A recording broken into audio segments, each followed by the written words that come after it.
Ladies and gentlemen, welcome to a very, very, very special edition of Man's Maker. It is Manzgiving, folks, and boy, do we have lots to give thanks for, and that includes our prestigious guest who is joining me right now.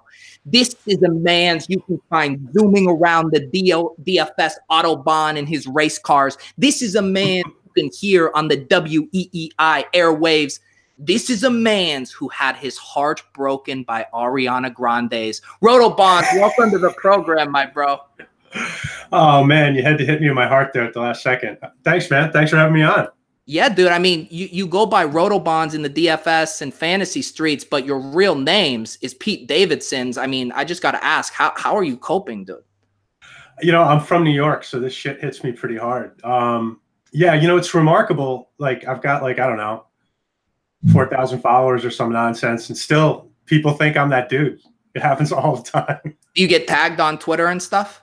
Constantly. I mean, my follow-unfollow rate has got to be among the highest in the industry. And not just because of my shitty, fantasy football takes. So, dude, you need to lean into this. You need to change your profile picture to a pimply photo of Pete Davidson. I've totally thought of that. The problem is how many 15-year-old followers do you want, man? That's true. But I mean, those are the guys that buy stuff. That's the demographic, dude. We need to, brainwash them into these fantasy, streets. And then, the economy builds up, rising tide lifts all boats. Think about it, dude. You know, marketing myself has never been a strength. It's never been a strength. Oh, you're going to the oil can. Look at you. Yeah, dude. I'm having a very special Foster's to celebrate Manzgiving. Of course, we all know the Pilgrims and the Indians came from Australia some 6,000 years ago. And today we celebrate all of the sacrifices they made with a big old fat can of Foster's. So cheers to you, Rotobahns. Same to you, my friend. All right, now you got to give me 30 seconds. I got to go man up and join you. Okay, well, if there's one thing that the Manz was born to do, it was to vamp while his guest walked away. Looks like the chat is popping. We got Harbs, happy Manzgiving Harbs. We got Johnny Ringo, special guest. Love the Atari shirt. That's right, Rotobahns. Bringing it today. Trevor Marshall, my Gio Bernard loving friend. Thank you, dude. My hat, it's very nice. It's very topical. And sometimes people forget that it's you eat turkey on Thanksgiving, so this is like a good reminder for them. We got you back, Rotobahn. So what we brought you almost veered into an Adam Sandler voice there for a second with that turkey on Thanksgiving. Oh yeah, no, dude. I have a very distinct voice. It is very effortless. It's who I am. It's not a put on or anything. But what we are here to do is to talk about Thanksgiving DFS, Manzgiving, one of the best slates of the year.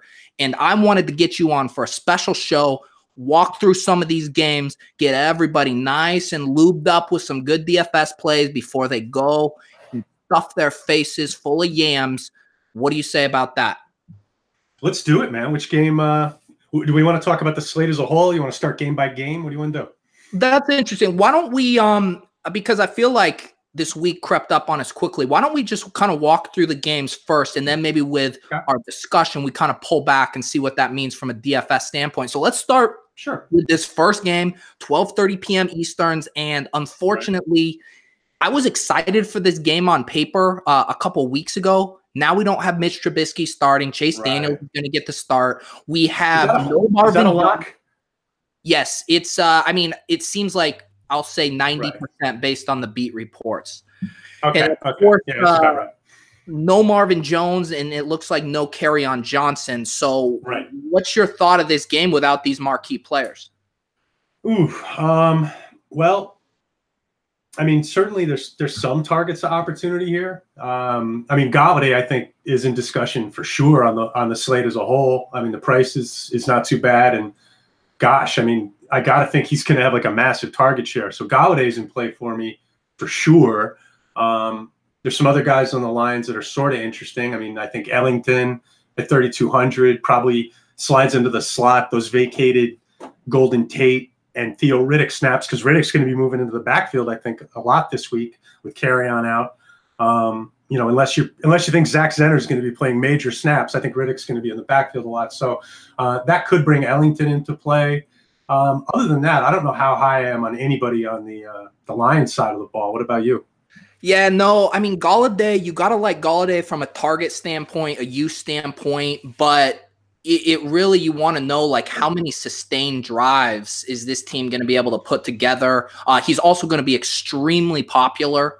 Right. So that also makes me think I might want to fade there. It also seems like Bruce Ellington's going to be really popular. So he came onto the team. They brought him in 2 weeks ago. He didn't really play at all. And then last week he got 9 targets. So what that tells me is Riddick's role didn't really change much. And I'm not sure how much of a bump we can actually assign to Riddick. And as far as the Zenner stuff, I don't even know. I mean, yeah, he might get 5 carries, but honestly, I think they're just going to load up Blunt. So I really don't like hardly anything here. Maybe a sprinkle of Blunt if you're feeling frisky. Okay, that's interesting. I mean, Zenner, if you told me Zenner was going to play a ton and they were actually going to use him, that would get my attention just because Zenner actually is a nice two-way back. He's a pretty good receiver. Routes are solid, hands are solid, but I don't know. It's tough to get into a guy you haven't seen on the field in such a long time.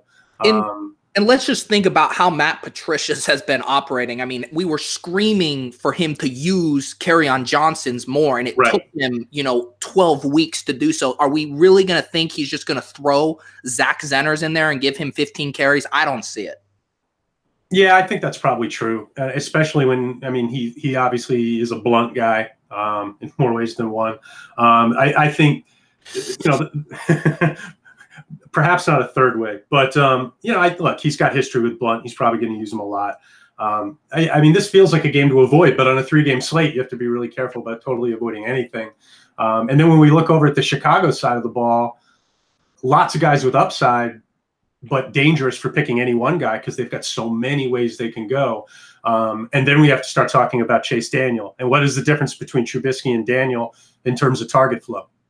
Yeah, what's interesting is I did see some of the books where we're posting Chicago quarterback lines. It basically, what that tells me is Vegas doesn't see a huge difference between their production. I think for fantasy, though, it obviously has some big ramifications for those players. They use those guys deep down the field. Can Chase Daniels, get those guys involved down the field, or is it going to be a lot shorter dink and dunk stuff? I do like Cohen at his price right now. I think that's a really nice price there, coming in at 5,300.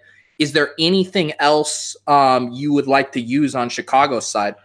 Well, they're all intriguing, but like I said, your miss rate's going to be high, I think, on a lot of these guys, just because the ball can go to so many different places. At first glance, I look at it and I say, Chase Daniels maybe is a little bit more of a ball distributor than Trubisky. So maybe that would favor guys like you say, like Cohen, like Gabriel, guys where you just want to get the ball out of the quarterback's hands.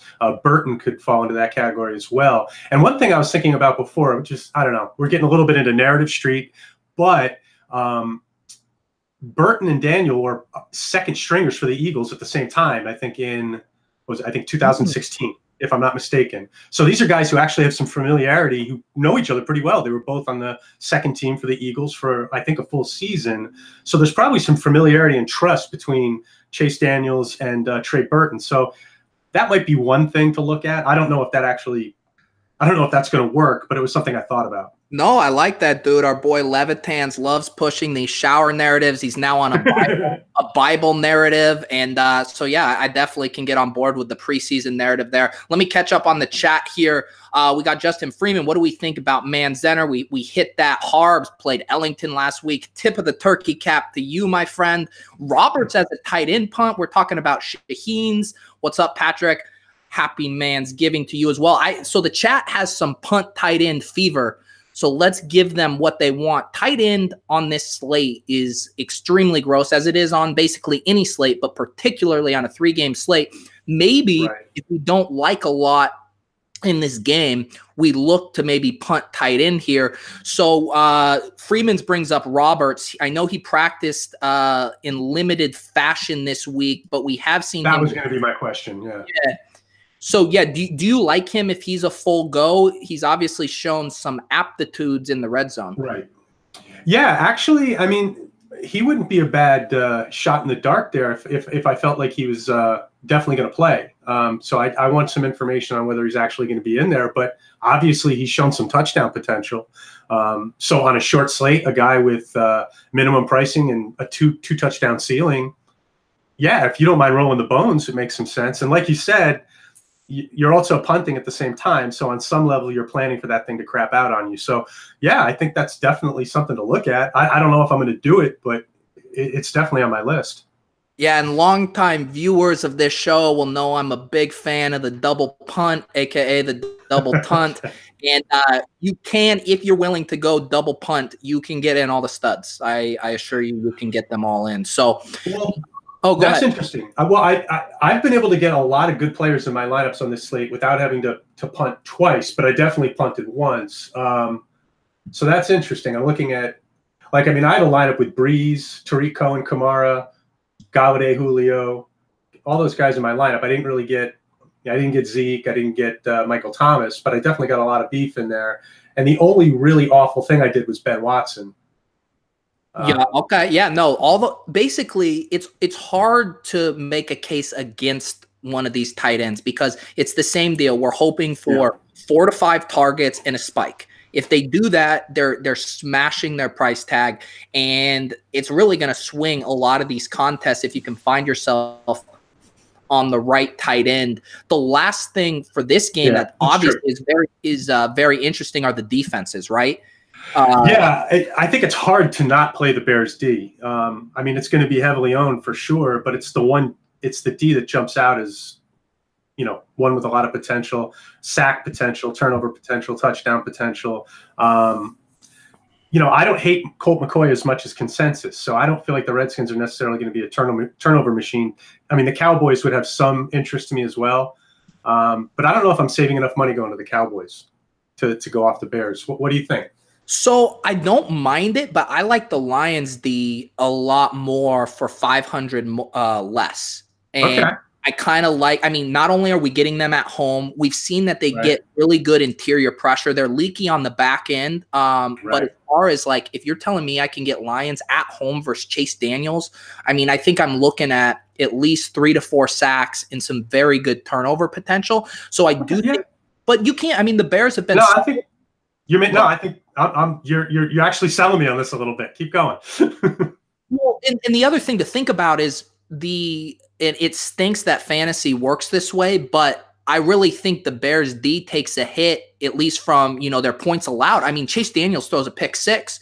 Your defense can get put in some bad spots there. They're on the field longer. So I think you got to lower expectations for everyone, including the Bears DST, even though on paper they do look like the best team. Yeah. You know what? Now I'm split. You actually just argued me into a split position. I am not as down on these 2 quarterbacks coming in as I think consensus. I think, Daniel, it's a little ugly sometimes. Watched some of his preseason last couple of years, was a little bit of a disappointment. But this is a guy who's got a lot of experience. He's not playing in a system that is new to him. So I don't know. I feel like Daniel will probably be under control. And the thing is, when you look at the Bears offense, they've been dialing it up to protect the quarterback all year. So it's something Nagy's good at. So I'm thinking he knows the strengths and weaknesses of Daniel pretty well. And I don't think they're going to put him out on a limb too often unless they fall behind. But by the same token, I think you made some good points. I really do. Yeah, there's definitely some ways to approach it there, depending on the narrative of how you think that game can go. I think no matter what, we all agree it's going to be a pretty low-scoring game. We got some breaking news from Justin Freeman's in the chat. He says Marvin and Carrion are both out, and Ellington and Roberts are questionable. Okay. That's good. Trevor Marshall, I actually kind of like this narrative streak from Trevor. He's bringing up that the backup QB always smokes first time out. The defense has no tape on him theory. It's your Nick Mullins theory. I don't mind it. And you have a little narrative of him being a Nagy guy. He's kind of followed Nagy around, so he knows theoretically this system. And to your point, Rotobahns, maybe they put him in some, lower ADOT situations, dink and dunk. And I don't see the upside, but I agree maybe he doesn't murder you. Yeah, I mean, to tell you the truth, I have no idea how well Chase Daniel is going to play, but clearly a lot of good coaches like him. I mean, Peyton brought him in and Reed brought him in and the Eagles brought him in. So, he is a guy where a lot of smart people have decided they would trust him as a backup. That says a little bit of something to me. And he's a smart quarterback, and this is an offense predicated on pre-snap reads, getting the ball out quick. Like, it would surprise me if Daniel struggled in that area of the game. So, yeah. Well, I want to move on, but I do want to address one thing Harbs is saying in the chat, because I have a thought on it, and I want to get your thought on it. So Harbs is saying you got to play 100% Theo Riddick. I understand where you're coming from, Harbs. My thought here, though, is we've seen these situations where, Golden Tate is gone or Kerryon Johnson is out. But what they do is they continue to keep his role the same. I mean, everyone they're like, oh, he's going to play in the slot. Well, no, they brought in Bruce Ellington and he got 9 targets. So I do agree with you that he's probably the best play. I just don't know how much on the Lions, I just don't know how much his role expands, but I do think he has that nice floor. He's going to get you those 10 DraftKings PPR points, but you probably need a lucky kind of spike for him to really crush. Let me know what you think about that, Rotobahns and Harbs. Yeah, I'm with you. I think, in terms, I mean, is he going to run the ball against Chicago? Probably not. Chicago pursues pretty well. So I don't know about yards after the catch. Racking up some catches, I think, is where we can count on Riddick to do something. And then he exceeds expectations if he somehow finds the zone. But that's going to be tough to do against the Bears. I'm somewhat on Riddick. I'm looking right now. I'm 0 for 3 with him right now. I got 0 exposure, but I'm sure at some point I'll get some of them in there. Yeah, no, I do think he's a good play. Let's move on to this Washington-Dallas game. This is probably the game that's going to be situated when I'm eating my Thanksgiving dinner, which actually works out pretty well because I do think this game is going to be pretty gross. We got Colt McCoy taking the start. We have Dallas at home again. We're coming off the chalk Amari dud, which is death taxes and Amari flopping when everyone's on him. What are your thoughts on this game? Well, definitely ugly. Definitely a game I don't really want to be involved in at all. The 3-game slate is going to force some involvement. But it's like the possibilities for this game to be slow are huge. I mean, both teams want to play slow. Both teams want to run. The other thing I don't like about this game is the familiarity of the coaching staffs that generally leads to, feeling each other out, taking your time. It leads to clocks sucking down. This is the second meeting this year between these two teams. That's also not good. Familiarity is bad. So there's so much of this game just leads me to think it's going to be a lot of running. It's going to be a lot of the coaches trying to take the air out of the game. Obviously, Zeke and AP probably touch the ball a lot. Zeke for sure, because he's not really subject to game flow. So I do not love this game. I'm looking to find ways to not be involved in it, quite honestly. If I was going to be involved, it would probably be with Dak, Zeke, AP. Jordan Reed's the one thing I probably like a little bit in this game. Yeah, no, I do agree. We all know about the Dallas Cowboys. Their perimeter corners are really solid. They've been locking down receivers, although it's not like we were going to mess with Doxson or Maurice Harris anyways. I was a little bit thinking about messing around with Doxson just because I think McCoy's got more – I don't want to say anything bad about Alex Smith right now after what he's been through, but McCoy's got more guts in terms of challenging teams vertically, in terms of throwing outside the numbers. Colt McCoy will actually do that. So I think it puts Doxson more in play than if Alex Smith was a quarterback. But yeah, I'm with you. I think against Dallas corner is probably not something I want to do. But when it comes to Reed, I think McCoy helps him. I think McCoy helps him relative to what we've seen so far this year. And I would not be into playing Reed if Smith was a quarterback. I'm definitely considering him with McCoy. Yeah, I think that's a good call there. And Trevor Marshall brings up something in the chat that I did too, as far as, attacking this team over the middle of the field. It's Trey Quinn. And, he came in and he had 4 targets, 4 catches for 49 yards last week. You know, started him in the league last week. Did you really? Ooh, the league we're in together. I started him in Beantown Brawl. Jeez, man, dude, that is a nice little pickup. But yeah, I think he is intriguing because he's also similarly priced to Bruce Ellington. And it doesn't seem like that many people are doing ownership projections this week, so I don't have a great read on it. But I basically just want to take whoever's lower owned of Bruce Ellington or Trey Quinn, but I'm almost certain I will have one of those in most of my lineups. Well, yeah, Quinn's going to cost you another $300, but I think you're right. I think he probably has a better floor, and he's not questionable. That certainly helps. The thing that I keep coming back to in this game is I really think both teams want to play slow, and I think it's going to have the lowest play total on the slate, and that's not going to be that easy to do with the Bears and the Lions in front of you. Yeah, it seems like everyone's going to want to get Zeke in because running back is a little grosser on the slate. I bet we're going to see a lot of Zeke, Ingram teams, but Dallas fans playing Zeke for sure. That's definitely going to up his ownership, you know. Yeah, I got the mysterious ST in the chats asking about the Gallup narrative. I was actually I've missed this. I think too many three stars for me lately. What is the news on that? His brother killed himself earlier in the week. Well, that his brother committed suicide. Yeah, so not really a narrative we probably want to talk about too much, but yeah, I mean I guess it's reminiscent of what was it Torrey Smith? I think about 5 or 6 years ago, if I'm not mistaken, when he was on the Ravens, his brother died during the week, and he had to play, and he put up a couple touchdowns. So I think some people might be looking for that storybook element, maybe. Okay, every once in a while on the show, I put a turkey leg in my mouth. Every once in a while. Yeah, like legitimate thoughts and prayers to Gallup. That definitely is awful. I'm not going to head down that narrative street, but seriously hope that his family's doing all right.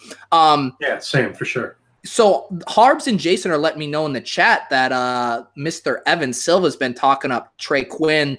I personally don't think Silva knows anything about football, but that might drive ownership up a little bit there. So yeah, actually I'm going to be in the chat. Let me know, who do you guys think is going to be higher owned, Trey Quinn or Bruce Ellington, because they both seem like trendy punts.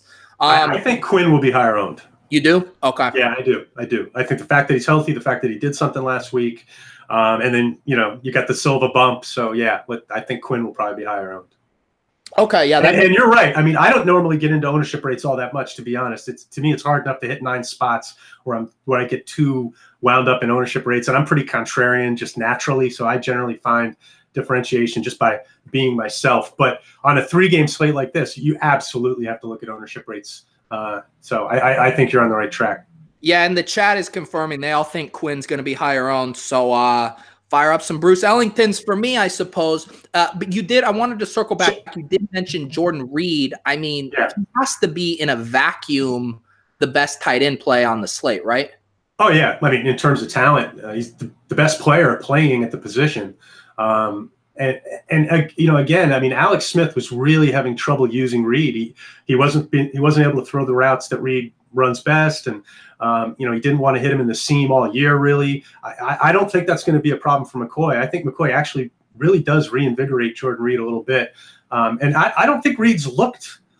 I mean, he hasn't looked bad to me. I've spent some time watching him run his routes. I've watched a little all-22 on him, and I think he looks all right. So, I'm definitely going to have some exposure to him. I don't know if it's going to be over 50%, but I'm going to have some exposure.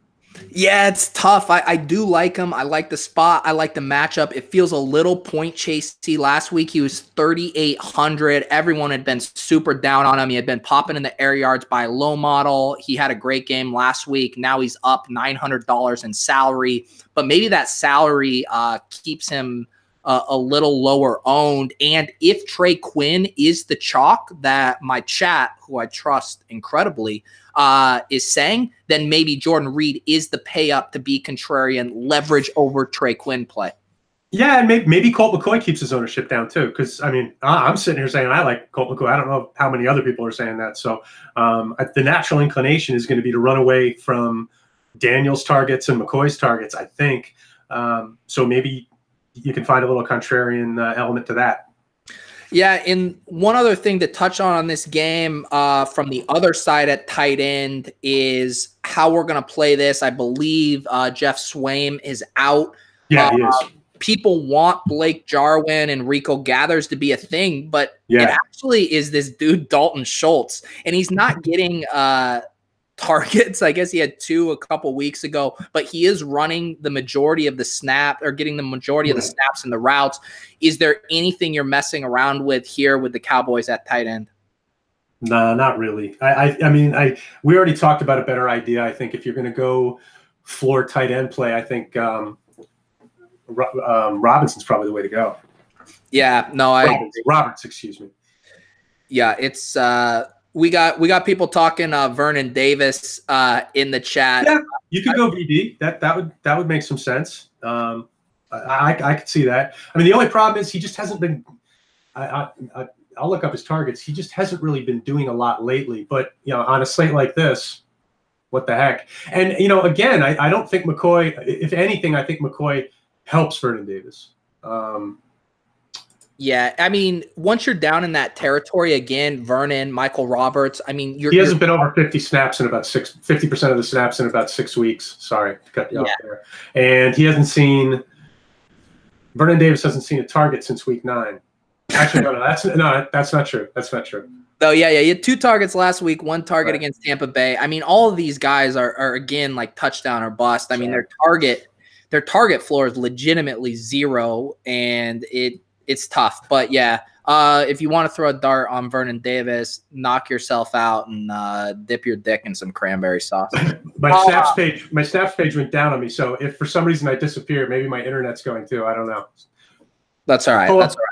Full apologies if I crap out on you.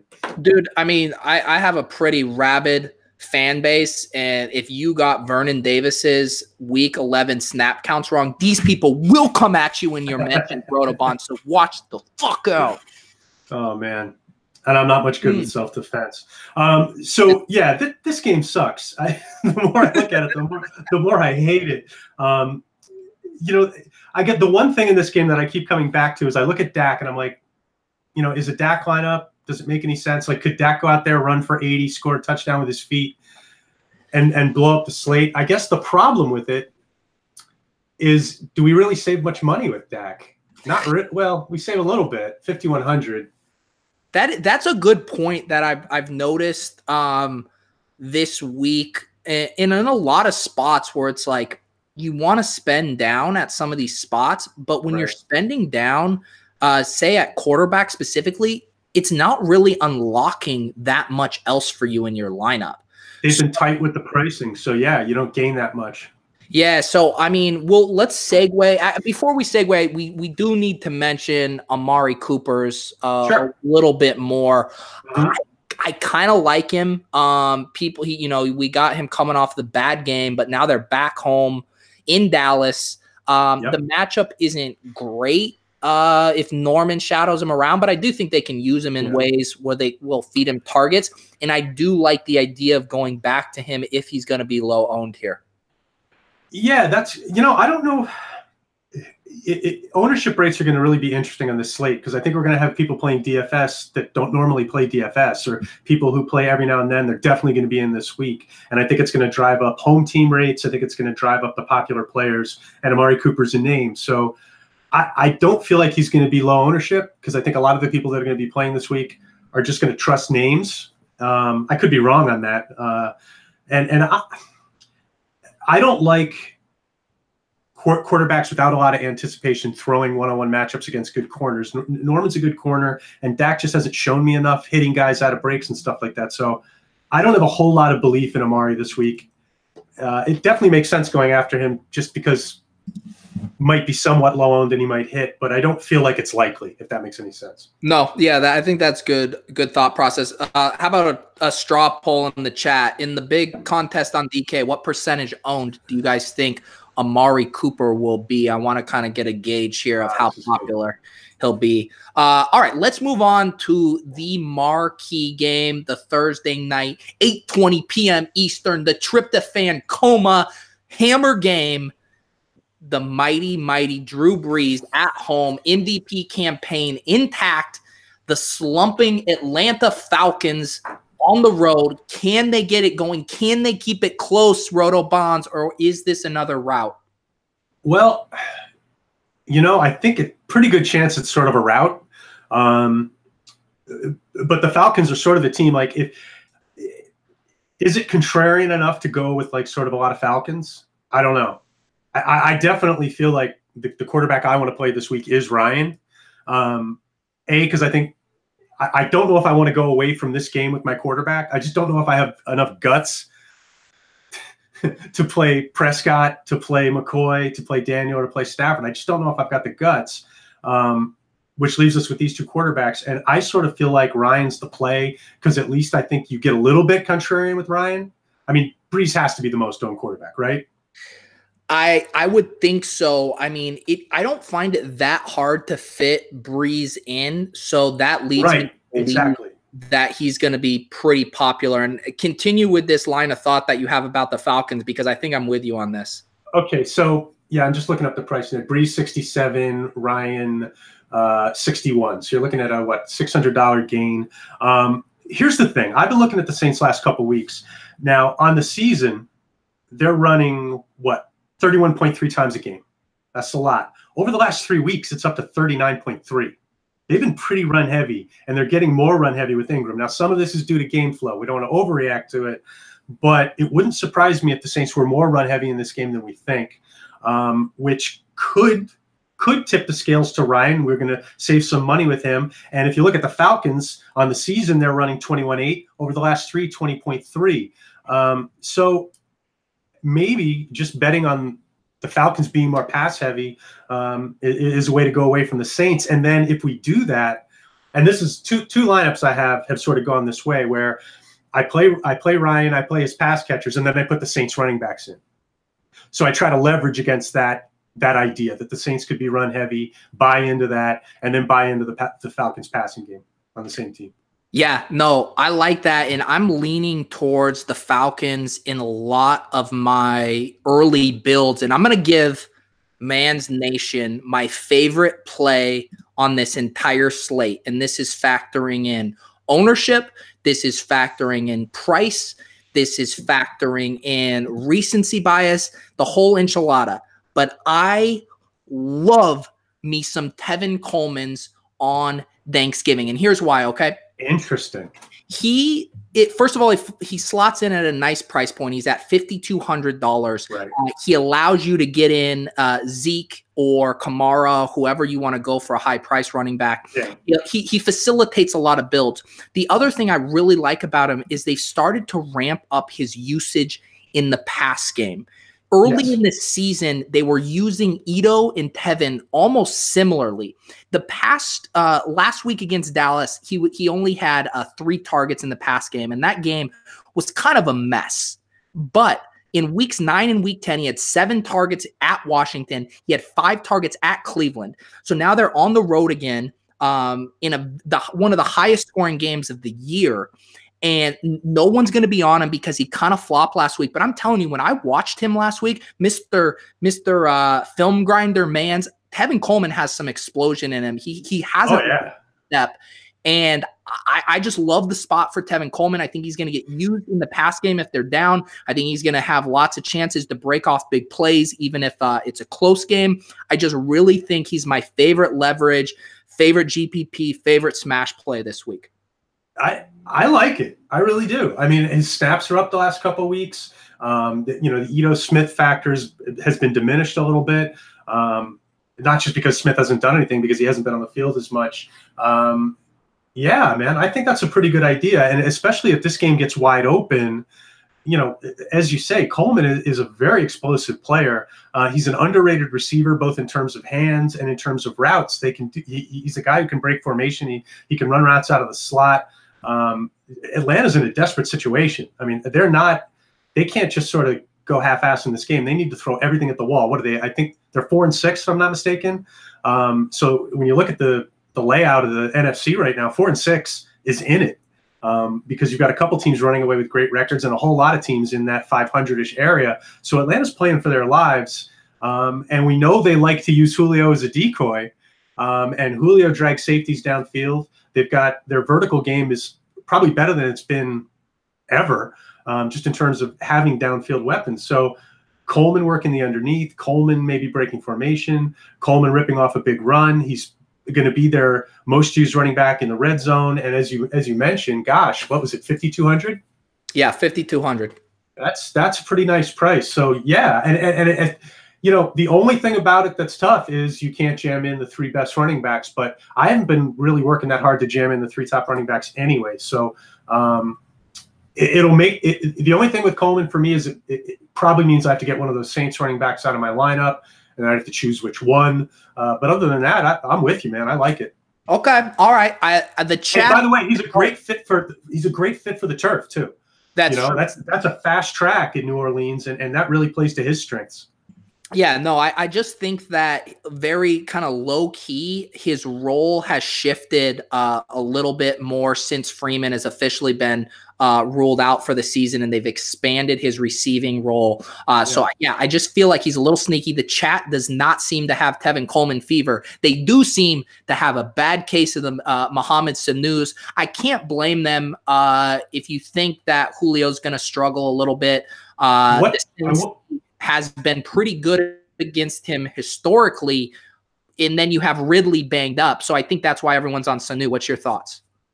Well, I guess I want to know more about Ridley. Ridley, what, has still got that sore ankle he's nursing? Is that the basic? Yeah, he was limited in practice yesterday. Yeah. Well, that's a big deal because Ridley is a guy, like an ankle for Ridley is worse than an ankle for Sanu, because Ridley's game is getting out of breaks and getting separation. So an ankle injury is something that would make me think twice about using him. And then if it's something that's actually going to affect his ability to get open, then yeah, Sanu would become a bigger factor. So I can see the Sanu thing, but I'm with you on the Coleman thing. It makes sense to me. It's just a question of how many times I want to get him in my lineup. I think 100% I'll have some exposure to Coleman. Question is how much. Right. Let's talk about the Saints now. Obviously Drew Brees, Kamara, Ingram, Michael Thomas, Traquan Smith's an interesting situation. I kind of wish he wouldn't be injured because I think people would chase it, and I'd rather pay up for Thomas or pivot over to Hill or Watson. But what are your? I'd like to chase. I'd like to chase Traquan Smith, just because I think the matchups sort of go to him a little bit. I'm just a big believer in Traquan Smith, but yeah, I do think you're right. A lot of people chase last week's points, so that's definitely a fair point.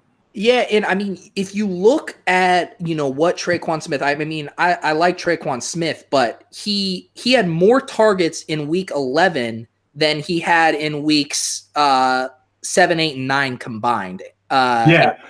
So it did seem very game plan specific. I even saw a Sean Payton quote, and I don't know any fucking defensive players' names, but there was a cornerback on the Eagles that he wanted to target, and he said we were going to go pick on. Could be any of them on the Eagles. Exactly. And so that's what they did. It seemed very matchup specific. This peppering of Traquan Smith with targets. They were rolling safeties over the top on Thomas. So I hope Traquan Smith goes because I want everyone to chase, and I want to pay up for Thomas or maybe pivot to one of the tight ends. But that's interesting, right? Because on a slate like this, I wonder how many people chase Traquan Smith. I mean, I think a fair amount of people playing this slate may not even know he had such a huge week last week. That's one thing we forget about on Twitter is that not everybody's like us. Not everybody knows every little detail. A lot of people just play for fun. And Traquan Smith, even with 1 or 2 big games on the year, isn't a household name. He's a later round draft pick. So I guess my point is, with so many big names in this game, 1 week may not be enough to jumpstart ownership on a guy like Smith to the level that it might normally do it, because there's so many guys people want to roster. I mean, people want to roster Kamara. They want to roster Roberts. Michael Thomas. So I'm not saying you're wrong. I'm just thinking about it in my head right now. And 4,700 on this slate is actually a decent amount of money. Yeah, it is. It is a little pricey. Again, to me, the way my DFS brain works, I'm basically always just like auto fading the guy that's not getting consistent targets that just blew up that everyone's going to want to be on. And then you throw in the injury stuff. I'm personally not going to have any of them, but I will not grudge anyone who does. The injury on him happened, I think, right at the end of last week's game. Yeah. I think it was that play on the goal line where he scored a touchdown, right? Mm-hmm. So I'm actually looking for him now. Is there any information that came out on Traquan? I haven't seen anything today. Let us know in the chat if there is anything. But he, as opposed to some of these other guys like Ellington and stuff that were limited, he didn't practice Tuesday. So that's right. Yeah. Okay. Yeah. They don't have anything up for Wednesday yet. So yeah. I mean, if he's shaky health wise, then we have something to think about. Now, if he's ruled out, we sort of move into a whole new area, right? Because if he's not playing. If he's not playing, Brandon Marshall's sitting there at 3,300 units, and he's been with the team for 13 days. That's interesting. But not as interesting as the Kirk Woody in my pants. You know what I mean? Yeah, that's true. Yeah, and Kirkwood looked real good last week. Yeah, that might be the pump play. Maybe. Oh my God, dude! That meme that's like the Galaxy Brain meme, and it's like Trey Quinn, and then the next level is Bruce Ellington, and then the Galaxy Brain exploding. That's Kirkwood, dude. That's the Kirkwood right there. Yeah, I mean, sort of similar to Traquan. If we believe everybody would have been on Traquan, and then Traquan's out, those same people would be on Kirkwood, right?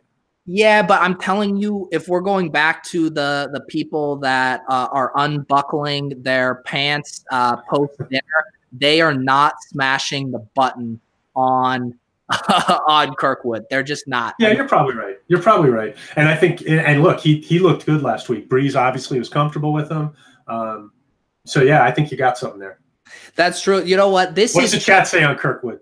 The Kirkwood. You seem smarter than me so far. Let's go to them. Some people like Kirkwood. Harbs has also tossed out Austin Carr, which isn't a bad thought.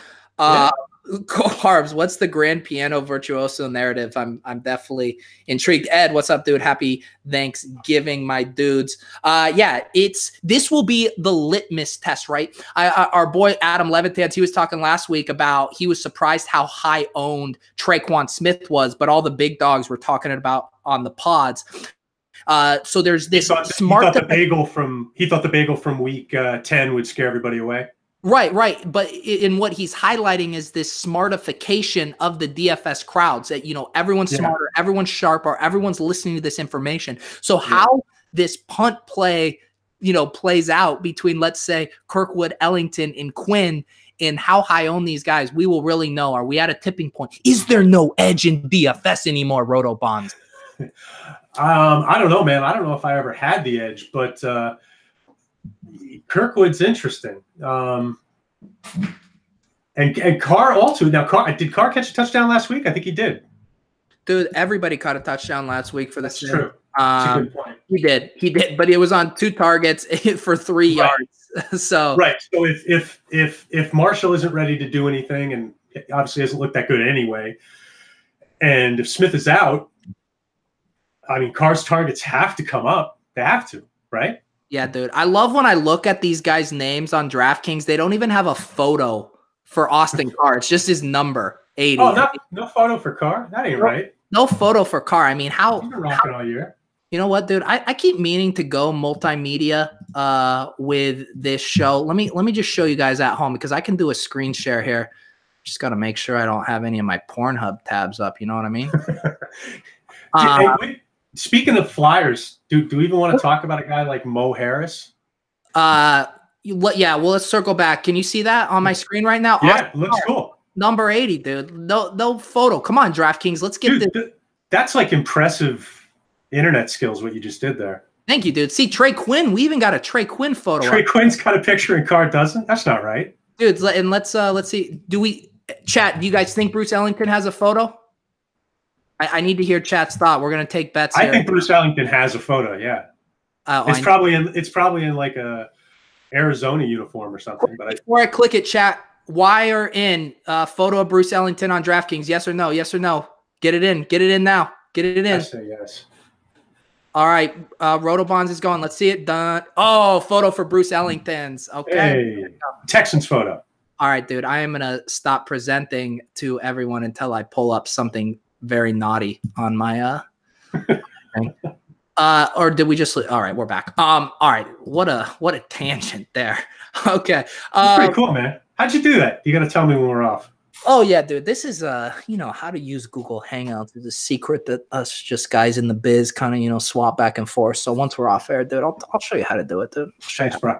Appreciate it. I'm catching up on the chat here, dude. Man, you guys are on fire today. A lot of Austin Carr takes. Harbs is filling. Good ones are bad ones. Yeah, Harbs says this reporter went to the Saints hotel and apparently Austin Carr is legit a piano virtuoso on the highest level. Sean Payton said the guy is amazing at everything. Dude, we got everything. We got preseason narratives. We got fucking piano narratives. Rotobahn. And Carr's got the Patriot seal of approval too, right? That's true. It's true. There for a while. All right, dude. Dude, the chat is stoked on Austin Carr, man. They are so you guys aren't on Kirkwood. You guys want Austin Carr, the piano boy, dude. You guys want to tickle those ivories. Well, Carr runs most of his action out of the slot, right?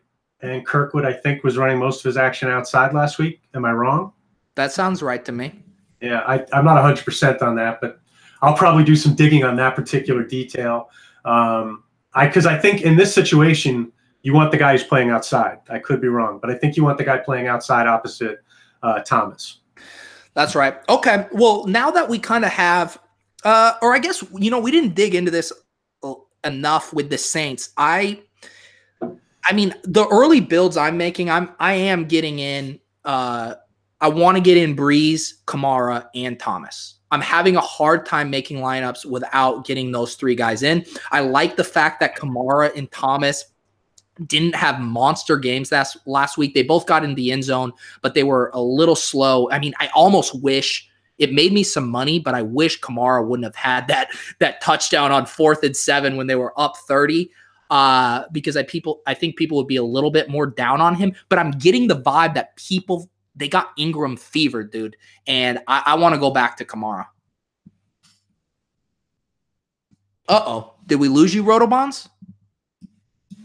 Chat, let me know. Can you still hear me? I think I lost Rotobahns. I think he froze. Let me know if you can still hear me, chat.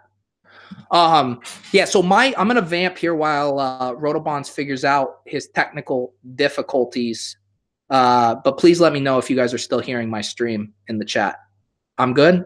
All right. I think we lost Rotobahns. I'll make sure what's going on with that. But here's what I'm thinking, dudes.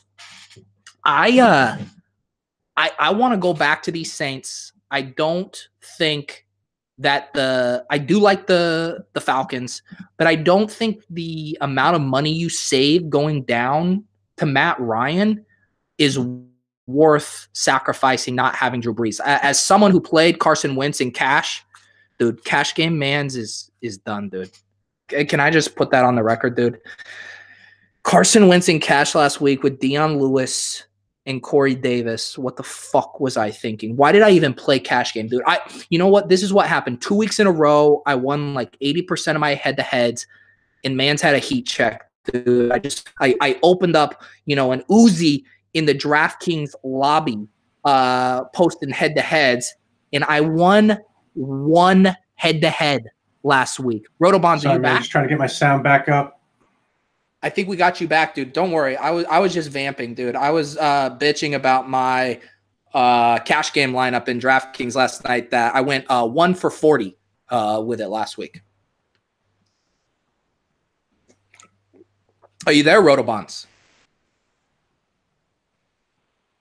Rotobahns are there. I'm going to keep talking until I get you loud and clear. So this is the deal.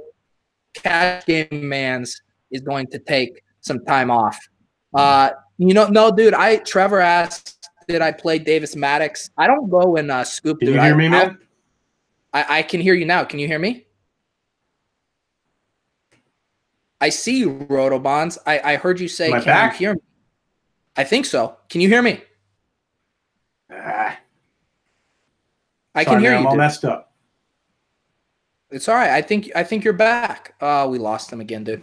Yeah, dude, we got Jason in the chat. Wins cash till. So the reason I got on that digression was I don't want to find myself in another situation where I'm getting Carson Wentzed by Matt Ryan, right? So I'd rather just pay up the extra 600, play Breeze, but then I do like playing, Sanu or Julio, and obviously my lock button of the week, Tevin Coleman. But I do think I'm gonna smash them all in here, guys. I'm gonna smash them all in.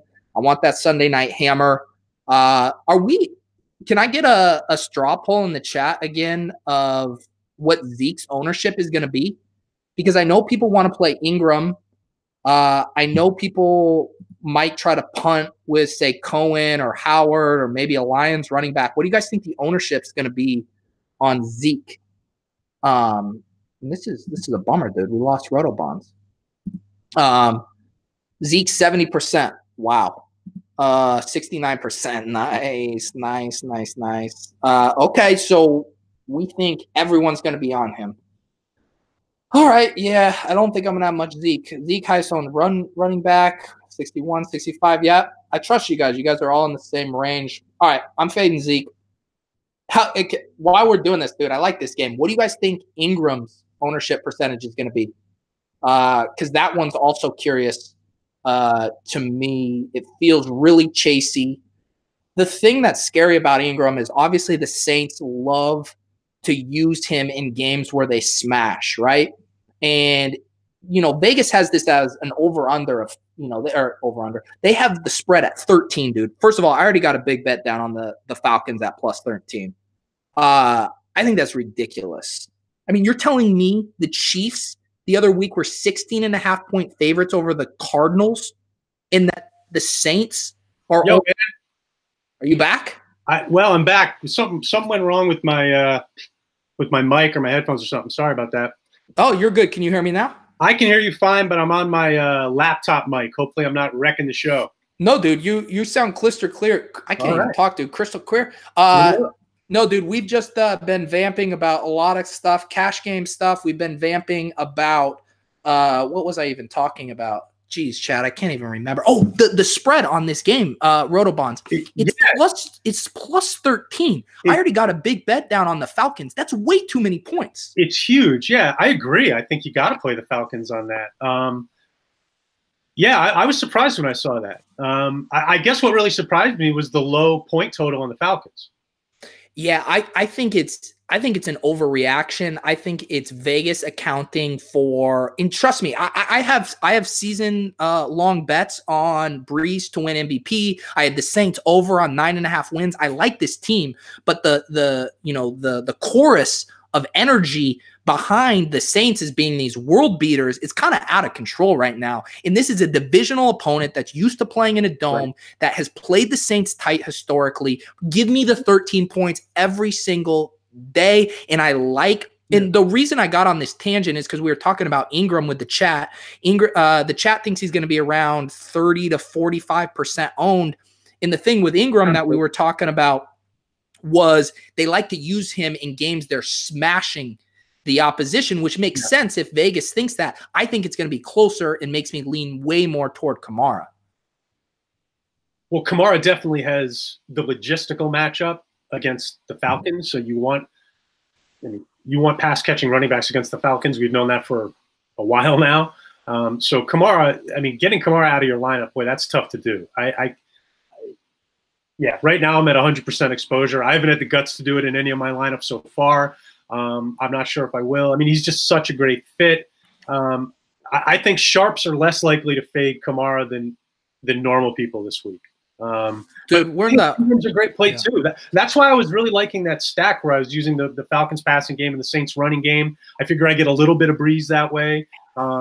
Maybe I can fit one more Breeze piece in, but that just seems to fit the game flow that I see coming our way. And I'm with you. I don't see how. Well, actually, we could both see the Saints winning by that much. But I think in terms of if I was going to actually bet on this game, there's no way I'm taking the Saints and giving the points. No way. Yeah, it's just too much against a divisional opponent. I don't. If Atlanta can score 22 points, that means the Saints have to score, 36, right? Yeah. So yeah, I love that bet. My two favorite things on the week: Atlanta plus 13 and Tevin Coleman, and obviously Kamara too. I mean, Kamara, dude, that guy makes me feel things that I haven't ever felt before, dude. I mean, this guy, it's up there with. I'm talking about the quintessential therapy for that. But what's that? I said Mike Pence says shock therapy for that.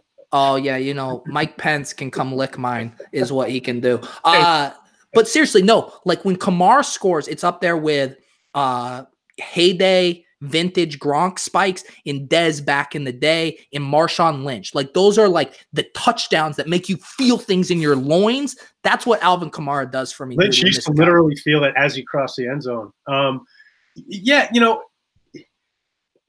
here's one. Do you think it's possible that the way the Eagles got shut down last week, and I mean, I used Wentz in cash, so it's very honest when I'm saying I did not see that coming at all. But gosh, what did Wentz score? 4 or 5 points, something just god awful. I wonder if that scares people off of Ryan this week at all. Like, I wonder if people, oh well, they'll do to Ryan what they did to Wentz. Yeah. It's very tough because, like I said, I'm not opposed going to Ryan. I think the Falcons are going to play well. I don't get that much with the $600 savings.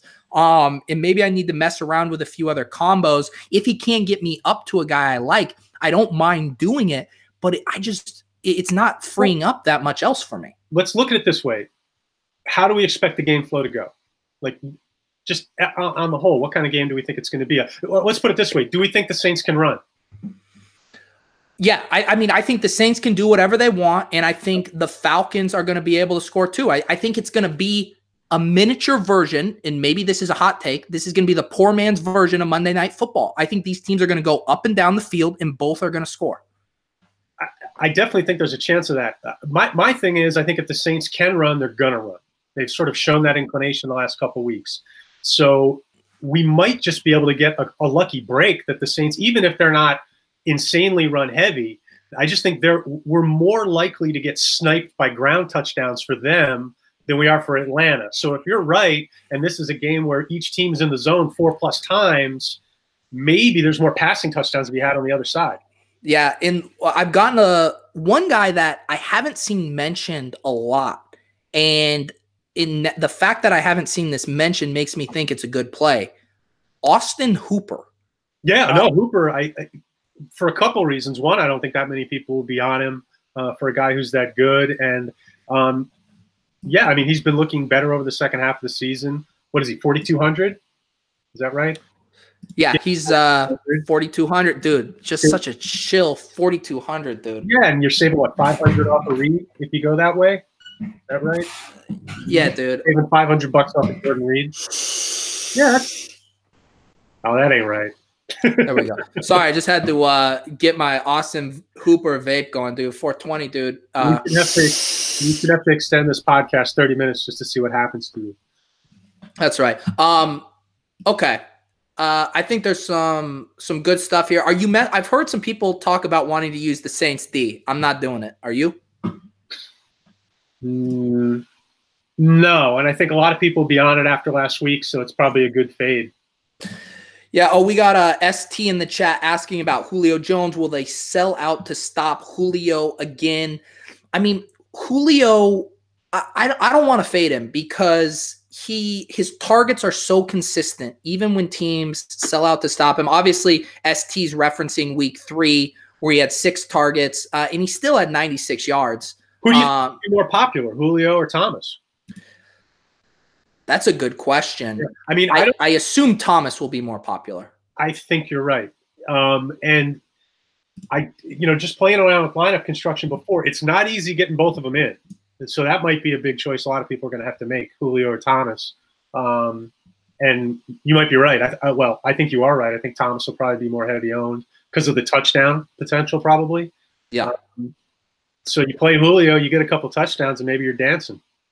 Yeah, no, I do. I just love this game. I think who doesn't? But I think you're getting too cute if you don't have, at least 5 guys from this game in your lineups. Yeah, I agree. The key thing is trying to handpick the right guys from the other games. Yep.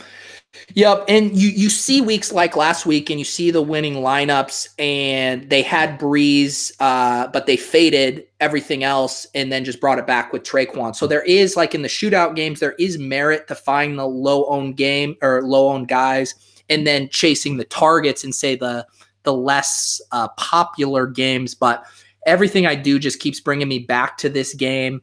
And because Tevin Coleman's my favorite play, he's allowing me a lot of flexibility. And because I'm willing to fade Zeke, I'm able to do almost everything else I want to do is kind of how I'm feeling about it right now. I'm glad you went to the fading Zeke thing because I don't have any Zeke in my lineups yet. And I may end up sort of sticking with that. Of course, the problem then is you have to watch that game and pray that he doesn't ruin your day before it starts if you're playing a lot of action in that last game. I mean, Zeke's got the floor, but Washington's had some pretty good success against running back lately. And this game is so ugly. It's so ugly, and it's the play total it's got such potential to be really low. Yeah, I think fading Zeke's 8,600 could conceivably be very liberating. You get burned doing it, sure, but I think it makes a lot of sense to do. And here's why I don't even feel like I can get burned, because I feel like there's two people sitting across the table. There's the 65% of Zeke owners, and then there's going to be us, let's say, 35, 40% of Kamara owners. And you're telling me, Zeke pops off. Kamara will be that low? Let's do another straw poll in the chat. What's Kamara's ownership? The reason I think it would be that one. What? I hope you're right on that. I mean, maybe I'm wrong. I feel like the builds that guys would be able to get if they're going Kamara and Zeke and they're trying to get a top end quarterback, they're going to have to punt basically or go mid-range wide receivers. They're not going to be able to get in Julio and MT in that case. So I just figured he'd be a little lower. Chat has him coming in around 40 to 50%. Okay. Yeah, I think you're right. I think Zeke's going to be owned more, but it probably won't be a blowout.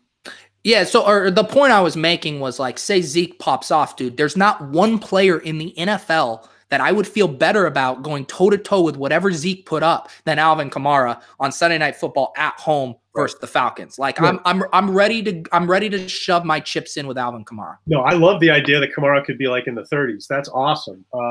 I just love his ceiling in this game. Obviously, there's all kinds of ways he can score against any team, but it feels like his floor in this game is better than normal because the catch total should almost automatically be high.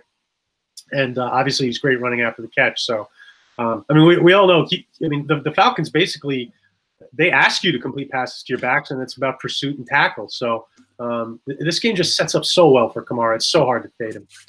All right, Rotobahns, this is beautiful, dude. We have gone for like over an hour. Normally, my full slate shows, we go 35 to 40 minutes, but you and I, we've dissected everything. We've laughed, we've cried, we've talked about Mike Pence. We've done everything except Rotobahns. Are you familiar with the 69 challenge, my dude? Yeah, sort of. Wait, what do you mean? So I actually want to hear what you think the 69 challenge is. Go for it. Dude, you're button hooking me. I didn't know you was going to button hook me. No, I do not know what the 69 challenge is. Oh, wow. Okay. The 69 challenge, and granted, I normally do this. My wife watched this show, man. Yeah, I know. You just revealed yourself as being too busy to watch Mansmaker, dude. We're over here printing. No, the 69 challenge every week with my guest. I propose a head-to-head challenge on DraftKings. There are 9 spots on DraftKings. We are going to play head-to-head. Should you accept? Except the hook is that I throw out my 3 worst scores. Hence, I play my 6 versus your 9. Very nice. Okay. But here's the deal. Okay. The deal is if you lose, you have to go on Twitter or say the WEEI airwaves and crown me the greatest DFS player of our generation. If you beat me, I will go on Twitter. I will promote your stuff. I'll give you shout outs and stuff. But those are the terms. Do you agree? Now it's coming back to me. Actually, I have seen this in action before. I'm totally in. And I'll be happy to. The question is, which platform do you want? Probably EEI, right? I'll take it however I can get it, dude. You get more juice that way. Yeah, dude. Give me the WEEI airwaves, dude. Maybe you bring Manz into the studio. You've already been there once. I have, dude. I have. It's a nice place. Lay of the land. Although I tell you, actually, you've never been there because we moved studios last week. So we got to get you back. We got to get. Yeah, dude. Next time you're around here, yeah, let me know. But you accept the terms, and this is because this is generally what happens. Rotobahns, my opponents, build a high floor cash games lineup against me, and I come in with this crazy contrarian man's GP Pete shit, and every once in a while, like earlier this year against Davis Maddox, last year versus CSU Rammies 88s, the man's has gotten the best of them.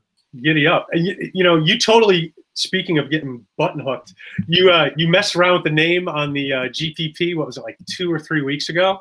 And I think you wrote like no more 50-50.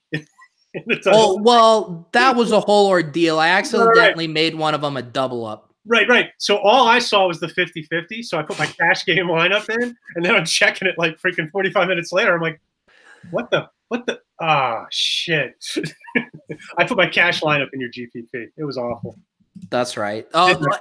So Trevor Marshalls is asking me a fair question in the chat, and this is what I'll do for you, dude. And I apologize because I haven't updated this, but people want to know my 69 challenge record, and my accounting is a little behind. But dude, I'm all about fucking transparency, dude. So let me do a screen share. I'll show you I have an Excel spreadsheet, dude, with my 69 challenge. And like I said, I haven't updated it the past 2 weeks, but I will show you if you want to see what's going on here. All right, you see this? Monitor up like really bright. See with those glasses. That's right. So here's my challenge. I have only won once this year against Davis Maddox. Can you see that, Rotobahns? I can see that. I forget who this was, and then I lost last week as well. This will be week 12. We need to make an extra roll because there's going to be roll below because we're going to have 2 this week. I got to figure out a guess for the Friday show. But yes, my record isn't great, Trevor. I've only won once this year. See that green? That's the truth. Stacking the odds against you. When do we make these lineups? Do I make it right now? Yeah, dude. I'm going to send over an invite to you. Okay. So I don't have to make it while we're on the show. No. I send it over and then we hash it out. Is this challenge for the Thanksgiving slate or for Sunday? This is for the Thanksgiving slate. Yeah, I think I'm going to do another show for the main slate. Yeah. So, but yeah, that's my 69 challenge record. It's not great, but I'd like to see you try to play without 3 guys in your lineup and see how you do. It's a bold move, man. All right. Rotobahn, you guys need to check this dude out. You got your own site, right? Rotobahn.com? Yeah, Rotobahn.com. It's all free. It's for the people. That's right. It's for the people. You're on the WEEI airwaves. What's your schedule on there if people want to check you out and plug your podcast as well? My boy Jimmy Hackett and I were on every Sunday during football season. We're the lead into the Sunday show. So we're on 8 to 9 Sunday morning, and then you can listen to the show when you wake up on WEEI.com. I do a weekly waiver wire, do a weekly who to play, and we do podcasts as well. So, yeah, check it out. Beautiful. Thank you, Rotobahn. Really appreciate you coming on. Hey, the chat, dude, you guys brought it today. That was super fun. Thank you guys for all chilling with us. Like I said, I'm going to try to get a show up on Friday for the main slate. We got to find a guest, but I think we'll run this back. The double tunt, double Mansmaker show week. Wish everyone a very, very Merry Thanksgiving. You can all thank me when Tevin Coleman smashes at 15%. Love you all. Get paid. Get laid.